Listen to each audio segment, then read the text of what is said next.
Everyone, मेरा नाम अलका है और मैं आपके ही चैनल लेपाक्षी एजुकेशन पर आपका स्वागत करती हूँ। तो हम सीटेट की प्रिपरेशन के लिए NCERT स्टार्ट की थी और उसका पहला चैप्टर हम कवर कर चुके हैं और दूसरा चैप्टर हम स्टार्ट कर चुके हैं, उसमें भी हाफ पढ़ लिया है और बाकी हम आज ख़त्म कर देंगे इस पूरे चैप्टर को। चलिए तो हम देखते हैं कि आगे हमें क्या पढ़ना है। आपको याद होगा कि हमने आधे चैप्टर में अक्षांश कैसे क्या होते हैं, कितने होते हैं, ये पढ़ लिया था अच्छी तरह से और ऊपर जितनी भी डिटेल थी वो हमने अच्छी तरह से कवर कर ली थी। अब हम देखेंगे देशांतर क्या होता है। मेन बात होती है देशांतर क्या होता है, क्यों होता है और इसका समय से क्या संबंध है, ये देखना है। तो पहले हम देखते हैं कि देशांतर होता क्या है। चलिए, देशांतर होता है उत्तरी ध्रुव से दक्षिणी ध्रुव तक खिंची हुई रेखाएं देशांतर कहलाती हैं। देशांतर रेखाएं या देशांतर वृत्त कहलाती हैं। देशांतर रेखाएं कहलाती हैं, ठीक है।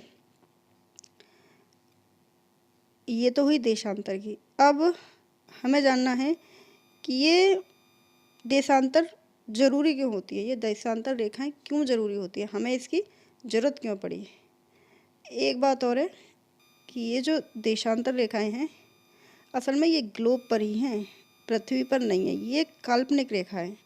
हाँ, मतलब वैज्ञानिकों द्वारा और जितने भी ये खगोल शास्त्री ऊपर सौरमंडल के बारे में जितना भी मतलब शोध करने वाले लोग हैं, उन्होंने इस क्या कहते हैं उससे निष्कर्ष पर पहुँचे हैं कि पृथ्वी हमारी घूर्णन करती है, उस गति के हिसाब से काल्पनिक रेखाएं कुछ खींची है।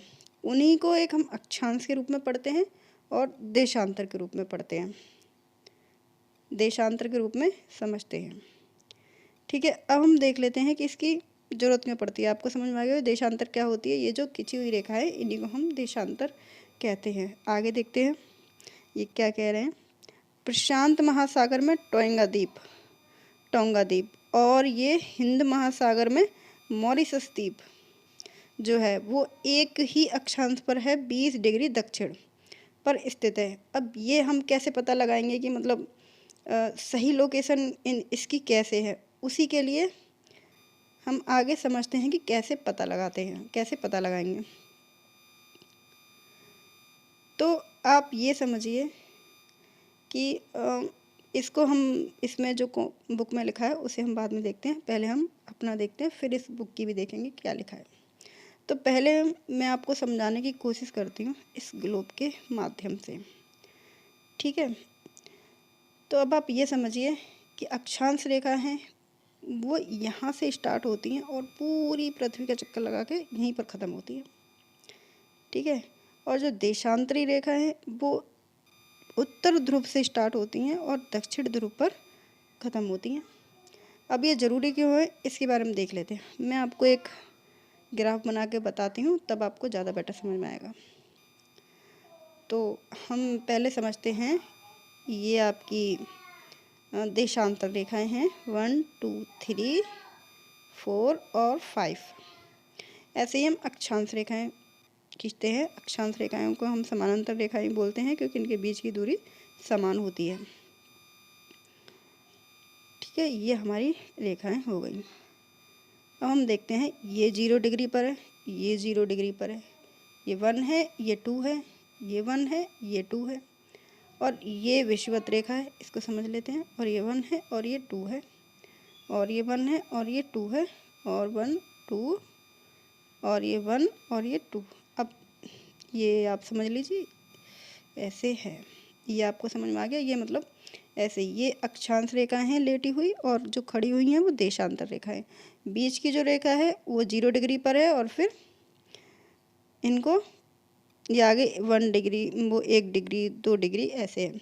तो अगर हम कहीं किसी को हम कोई मतलब एग्जैक्ट लोकेशन बताएंगे कि वो शहर या वो जगह उस जगह पर है, तो हम कैसे बताएंगे। अब इसको आप ऐसे समझ सकते हैं कि मतलब अगर हमने ये कह दी कि 2 डिग्री अक्षांश, तो 2 डिग्री अक्षांश ये भी है। समझ लिए कि ये जैसे कि हमने कह दी ये 2 डिग्री अक्षांश, 2 डिग्री अक्षांश, तो ये जो अक्षांश पे 2 डिग्री वाली रेखा है वो तो लौट के यहीं पर आएगी ना। तो 2 डिग्री यहाँ पर भी है, यहाँ पर भी है, यहाँ पर भी है, यहाँ पर भी है, ये 2 डिग्री ही है। तो कोई कैसे समझेगा कि मतलब पूरे उसमें कौन सी जगह पर है 2 डिग्री पर, कौन सी जगह की एग्जैक्ट लोकेशन बता रहे हैं, क्योंकि ये तो पूरी है। लेकिन फिर अगर हम इसी को ऐसे बता दें कि 2 डिग्री ये 2 डिग्री ये अक्षांश है और 2 डिग्री देशांतर है, तो अब हम बोल सकते हैं कि अगर हम फिर हम उस लोकेशन की जगह बताएंगे तो हम बोलेंगे कि 2 डिग्री अक्षांश और 2 डिग्री देशांतर वाली लोकेशन पर वो शहर है, वो जगह है जिसकी हम बात कर रहे हैं। लेकिन अब उसमें ये भी कन्फ्यूजन है कि इधर भी तो 2 डिग्री है, इधर भी तो 2 डिग्री है, तो ये भी तो है कि मतलब इस जगह पर जाए, इस जगह पर कोई समझे या इस जगह पर कोई समझे कि कौन सी जगह की हम बात कर रहे हैं, क्योंकि इधर भी 2 डिग्री अक्षांश और 2 डिग्री देशांतर, इधर भी 2 डिग्री अक्षांश और 2 डिग्री देशांतर। तो इसको समझने के लिए हम दिशा से समझेंगे कि ये हो गया उत्तर, ये हो गया दक्षिण, और ये हो गया आपका पूर्व, और ये हो गया आपका पश्चिम। तो हम कहाँ की बात कर रहे हैं? 2 डिग्री देशांतर, 2 डिग्री अक्षांश, पश्चिम की तरफ। तब हम सही जगह पर पहुंचेंगे कि हम किस जगह की बात कर रहे हैं। इसीलिए देशांतर रेखाएं भी उतनी ज़रूरी होती हैं, अक्षांश रेखाएं भी उतनी ज़रूरी होती हैं। देशांतर रेखाओं की उस जगह की लोकेशन के लिए भी बहुत ज़रूरी होते हैं, अक्षांश भी बहुत ज़रूरी होती है। आई होप आपको समझ में आ गया होगा कि देशांतर रेखाएं क्यों ज़रूरी होती हैं। अब ये चीज़ समझ में आई, जैसे कि अब ये कह रहे थे कि प्रशांत महासागर, टोंगा द्वीप, ये वैसी ही बात है कि अगर हमें एग्जैक्ट लोकेशन पता होगी तो हमें पता होगी कि कहाँ पर ये दोनों स्थिति है। अब चलिए, अब हम आगे समझने की कोशिश करते हैं। जैसे अब हम देखते हैं कि प्रधान यामोत्तर, प्रमुख यामोत्तर बोले या प्रधान बोले, प्रमुख भी बोल सकते हैं, इसी को प्रधान भी बोल सकते हैं, एक ही बात है। तो जैसे कि हमने विषुवत रेखा निकाली, ये 0 डिग्री पे विषुवत रेखा निकाली, ऊपर उत्तरी गोलार्ध और नीचे दक्षिणी गोलार्ध, वैसे ही हमें देशांतर रेखाएं भी तो निकालनी पड़ेंगी, क्योंकि देशांतर रेखाओं की भी बीच का लोकेशन देखना पड़ेगा कि यहाँ से स्टार्ट है और यहाँ पे एंड है और यहाँ पे शुरुआत है। ये उसी को देखने के लिए कुछ देशों ने मिलकर एक रेखा निर्धारित की। किस जगह पर निर्धारित की ये भी देख लेते हैं। यहाँ समझ सकते हैं कि तब सभी देशों ने मिलकर, मतलब कन्फ्यूजन सा रहा कि जब जैसे अक्षांश रेखाएं स्टार्ट होती हैं वैसी देशांतर रेखाएं भी स्टार्ट होनी चाहिए। अक्षांश रेखाएं विषुवत वृत्त के मतलब पृथ्वी के बीचों बीच में से निकाल दी। अब देशांतर को बीच में से कैसे निकालें, उसके लिए एक एग्जैक्ट लोकेशन डिसाइड की गई।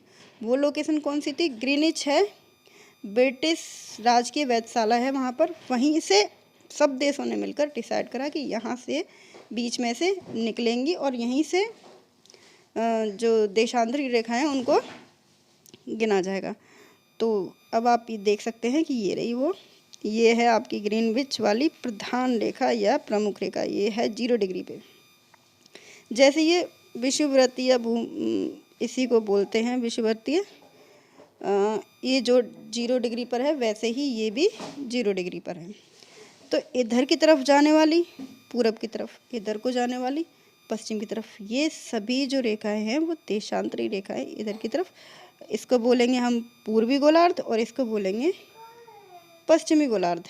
जैसे अक्षांश के लिए हम बोलते थे उत्तरी गोलार्ध और दक्षिणी गोलार्ध, वैसे ही इसको बोलेंगे पूर्वी गोलार्ध और इसको बोलेंगे पश्चिमी गोलार्ध। समझ में आ रही है? चलिए अब हम देख लेते हैं कि जैसे अक्षांश के लिए हमने ऊपर अलग लाइनों की देखी थी गिनतियाँ और नीचे अलग लाइनों की, वैसे ही देशांतर की भी देखते हैं। तो ये कह निकल के गई है प्रमुख यामोत्तर। इधर से भी 180 होंगी, इधर से भी 180 रेखाएं होंगी, मतलब 180 रेखा पूर्व की तरफ 180 रेखा, पश्चिम की तरफ मतलब आधे गोलार्ध में पूर्वी गोलार्ध में भी 180 और पश्चिमी गोलार्ध में भी 180, टोटल 360। चलिए अब आगे देखते हैं। बाकी हमने यहाँ तक देख ही लिया। अब ये कह रहे हैं कि अब ग्लोब पर अक्षांश समानांतर रेखाओं के देशांतरी मात्राओं के बनी ग्रिड को देखिए। ग्रिड को देखने की जरूरत नहीं है क्योंकि हम अच्छी तरह से समझ चुके हैं कि क्या है कैसे है। हाँ, ये एक चीज़ और कह रहे हैं, ये और देख लीजिए कि हम मैंने आपको एग्जैक्ट समझा दिया कि ग्रिड जो ये नीचे ग्रिड बताएंगे उसके हिसाब से मैंने आपको बता दिया कि कैसे कैसे हम लोकेशन देख सकते हैं। लेकिन ये कह रहे हैं उदाहरण के लिए असम में धुबरी जगह जो 26 डिग्री उत्तर में है, उत्तर अक्षांश में है और 90 डिग्री पूर्व में देशांतर में स्थित है, 90 डिग्री। ठीक है, और अब इस बिंदु को देखें जहाँ ये दोनों रेखाएं एक दूसरे को काटती हैं, वह बिंदु धुबरी की सही जगह है। तो देखते हैं, ये बाद में देख लेंगे क्योंकि ये तो वही लोकेशन जो मैंने आपको अच्छी तरह से समझाई थी वही है। अगर हम देखें तो चलिए आपको एक बात और समझाती हूँ कि ये जो देशांतर वाली, इसको हम बोलते हैं हम अर्धवृत्त रेखा। अर्धवृत्त रेखा ये इसलिए होती हैं क्योंकि ये देखिए, ये अर्धवृत्त रेखा इसलिए होती है क्योंकि ये यहाँ से स्टार्ट होती हैं और यहीं मतलब पूर्वी वो पूरी पृथ्वी का पूरा मतलब वो कवर नहीं करती हैं, ये बस उत्तर ध्रुव से उठ के दक्षिण ध्रुव में ख़त्म हो जाती हैं, तो ये यहीं पर हैं। और फिर हाँ, आप ये और देखिए कि मतलब जो अक्षांश रेखाएं वो समानांतर होती हैं, ये देख सकते हैं इनमें समान ही हैं, ये समान रेखाएं जितनी भी हैं। लेकिन जो आपकी देशांतर की रेखा है उनको देखिए कि यहाँ पर तो इनकी जो दूरी है वो घट रही है और लेकिन यहाँ बीच में बढ़ रही है। वो इसलिए है क्योंकि हमारी पृथ्वी थोड़ी ऊपर से चपटी हुई है और बीच में थोड़ी चौड़ी हुई है गेंद की तरह। तो बीच का जो हिस्सा है वो थोड़ा चौड़ा है, इसलिए इसमें दूरी ज़्यादा है और जो ध्रुवों पर है वो कम है क्योंकि वहाँ चपटी हुई है, इसीलिए ऐसी है। बाकी अब आई होप कि आपको ये समझ में आया होगा पूरा अक्षांश और देशांतर का। और ये वही है जो मैंने आपको बताया था कि ये आपकी ग्रीनविच वाली वो है लाइन है, प्रमुख यामोत्तर, जिसको एक समय मतलब निर्धारण कर लिया यहाँ से। और फिर ये कैसे कैसे अलग कर रही है, ये देखिए, ये पश्चिम वाले हैं और इधर वाले जो हैं वो पूर्व वाले देश हैं। इनको हम पूर्वी देश बोलेंगे और इनको हम पश्चिमी देश बोलेंगे। आप एक बार देख लीजिएगा, ये देखिए प्लस इधर हाँ, एक बात और देखिए, ये प्लस प्लस प्लस के निशान लगे हुए, अभी मैं इसको आपको अच्छी तरह से समझाऊंगी। और ये इधर जो है माइनस माइनस वाले, इसको हम देखते हैं अभी यहाँ पर। तो देशांतर और समय, इसको देख लेते हैं, देशांतर और समय। देशांतर और समय, आप समझ सकते हैं कि समय को मापने का सबसे अच्छा साधन होता है पृथ्वी, चंद्रमा और ग्रह की गति। मतलब पृथ्वी और चंद्रमा और ग्रहों की गति। सूर्योदय और सूर्यास्त तो पूरे दिन होता है, मतलब सूर्योदय और सूर्यास्त तो पूरा दिन होता है। अतः स्वाभाविक ही है कि पूरे विश्व में समय निर्धारण का सबसे अच्छा साधन स्थानीय समय का अनुमान सूर्य के द्वारा बनने वाली परछाई से लगाया जा सकता है। मतलब अब जो पहले के लोग थे वो तो परछाई से ही, पहले घड़ी बड़ी तो थी नहीं, तो परछाई से ही पता लगा लेते थे कि अभी दोपहर हो रहा है या शाम हो गई है या कितने बज सकते, क्योंकि अपनी परछाई उसी हिसाब से चलती थी। जैसे सूर्य उग रहा है या छिप रहा है या दोपहर में, अगर दोपहर में है तो वो सबसे छोटी परछाई हो गई। सूर्योदय और सूर्यास्त के समय सबसे लंबी परछाई हो गई। तो उसी हिसाब से पहले के लोग पता लगा लेते थे। सबसे अच्छी बात है ये। और फिर कह रहे हैं कि ग्रीनिच पर स्थित प्रमुख यामोत्तर पर सूर्य जिस समय आकाश के सबसे ऊंचे बिंदु पर होगी, उसी समय यामोत्तर पर स्थित सभी स्थानों पर दोपहर होगी। अब उसी समय चूँकि पृथ्वी, अब हम इस चीज़ को ऐसे समझते हैं, एक मिनट को मैं इसको अपने तरीके से समझाती हूँ। अब देखिए, ये तो हमें पता है कि ये पृथ्वी है और वो पश्चिम से पूर्व की ओर चक्कर लगाती है। देशांतर रेखा जो इसे बोलते हैं प्रमुख, वो यहाँ पर है। तो अब सूर्य की रोशनी यहाँ पर पड़ रही है, ठीक है, सूर्य की रोशनी यहाँ पर पड़ रही है। तो यहाँ दोपहर के 12 अगर बज रहे हैं, यहाँ दोपहर के 12 बज रहे हैं, तो अगर पृथ्वी हमारी ऐसे घूम रही है तो इधर समय प्लस होता जाएगा, प्लस होता जाएगा और इधर माइनस होता जाएगा। इसको मैं और अच्छी तरह से आपको ऐसे समझाती हूँ कि जैसे पूरा जो व्रत होता है वो 360 डिग्री का होता है, 360 डिग्री का होता है, आपको पता ही है। और 24 घंटे में हमारी पृथ्वी चक्कर लगा लेती है अपनी ही जगह पर। तो इसमें 24 का भाग दीजिए और देखिए कि 15 डिग्री आ रहा है, 15 डिग्री आंसर आ रहा है। 15 डिग्री आ गया। अब हम इसको देखते हैं कि जो देशांतर रेखाएं हैं, जो आपके देशांतर रेखाएं हैं, वो 1 डिग्री पे चलती है, 4 मिनट का गैप है। मतलब अगर 1 डिग्री बढ़ गई तो 4 मिनट, फिर यहाँ हो गया तो 4 मिनट, फिर यहाँ हो गया तो 4 मिनट, मतलब 1 डिग्री 4 मिनट, ये 4 4 8 9 10। तो जैसे जैसे एक एक डिग्री वहाँ ग्रीनविच से आगे बढ़ेगी तो 4 मिनट 4 मिनट 4 मिनट समय आगे बढ़ता ही जाएगा पूर्व की ओर, पूर्व की ओर। तो आप ऐसे समझ लीजिए कि क्या कहते हैं ये, अभी मैंने आपको बताया कि 15 जो डिग्री है वो 24 घंटे में वो 360 का हमने भाग दिया तो उसमें 15 डिग्री आंसर आया। तो 15 डिग्री जो है वो 1 घंटे में 1 घंटा होता है, 1 घंटा होता है। 15 डिग्री का मतलब होता है 1 घंटा। अब आप इसको ऐसे देख सकते हैं कि इसी को हम 4 से मल्टीप्लाई, मतलब 15 के आप टेबल पढ़ेंगे, टेबल बोलेंगे तो 15 30 45 और 60, 15 चौक 60, 15 चौक 60। तो 60 जो हो गया वो 1 घंटे में 60 मिनट होती हैं, 1 घंटे में 60 मिनट होती हैं। तो ऐसे ही आप अनुमान लगा लीजिए कि ये जो है समय 15 डिग्री पर 1 घंटा होगा और 30 डिग्री पर 2 घंटा आगे होगा। ग्रीनविच से टाइम बता रही हूँ मैं आपको। ग्रीनविच पर अगर 12 बजे है तो 15 डिग्री पर जो भी देश होगा उसमें 1 बज रहा होगा।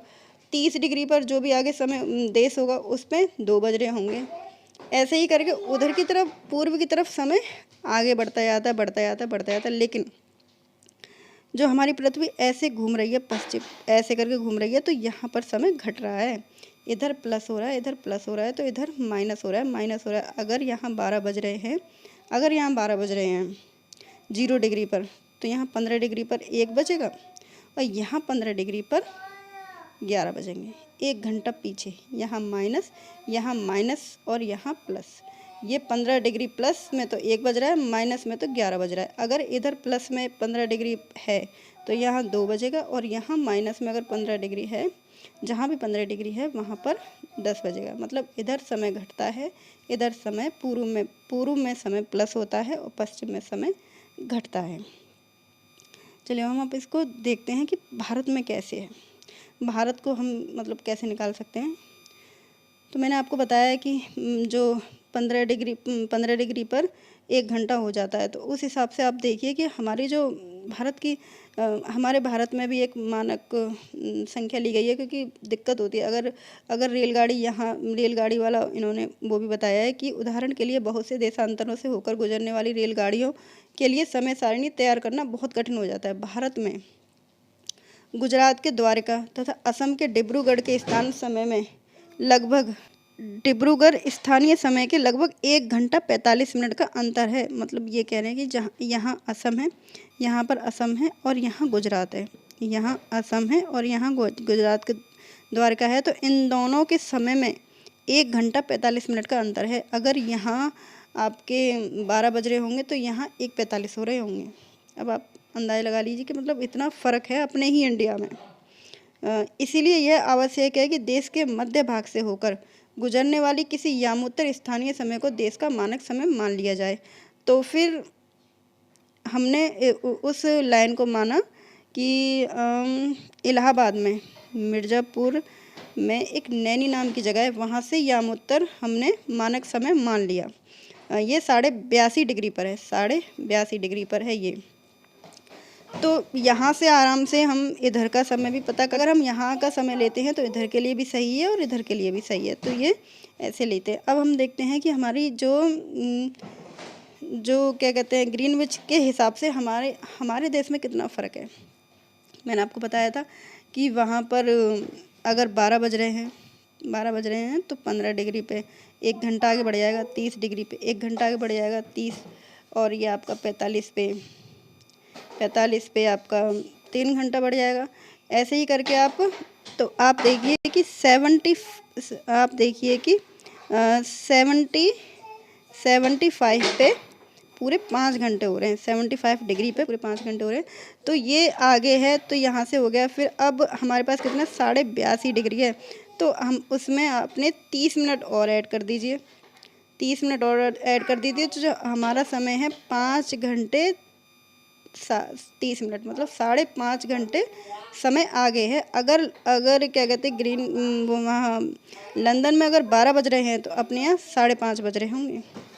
ये और देख लीजिए यहाँ पर कैसे बता रहे कि कबीर भोपाल के निकट एक छोटे से नगर में रहता है। वह अपने मित्र आलोक से कहता है कि मतलब चलो ये तो है कि क्रिकेट मैच लंदन में 2 बजे स्टार्ट होगा, वहाँ पे कहाँ इंग्लैंड में, और भारत के समानुसार वह 7:30 बजे शुरू होगा और देर रात्रि में समाप्त होगा। तो मतलब ये है कि भारत ग्रीनिच के 22 डिग्री 30 पूर्व में स्थित है तथा यहाँ का समय ग्रीनिच समय से 5 घंटा 30 मिनट आगे है। इसीलिए जब लंदन में दोपहर के 2 बज रहे होंगे, तब भारत में 7:30 बजे होंगे।